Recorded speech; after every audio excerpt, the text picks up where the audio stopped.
जीवन कौशल यानी वह शान, दृष्टिकोण व क्षमताएं जो हमें अपने रोजमर्रा के जीवन की चुनौतियों व मांगों से प्रभावी ढंग से निपटने में सक्षम बनाती है, चाहे घर में, चाहे स्कूल में, चाहे अपने समुदाय में।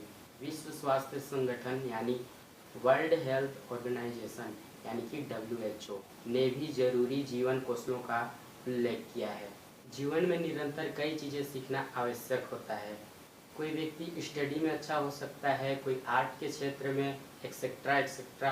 काफ़ी लोग ऐसे होते हैं जो अलग अलग क्षेत्रों में एकदम माहिर होते हैं, उसके बेस्ट सुपर होते हैं। सभी लोगों में कोई ना कोई खासियत होता है जो आगे चलकर जीवन में काम आता है। हर व्यक्ति का हुनर अलग अलग हो सकता है। मे बी क्या आप में कोई ऐसा खासियत है जो आप नीचे बताना चाहते हैं? नीचे कमेंट बॉक्स में कमेंट करना, वीडियो को लाइक शेयर ज़रूर करना और ऐसे ही इंटरेस्टिंग वीडियो आपको इस चैनल में मिलते रहेंगे।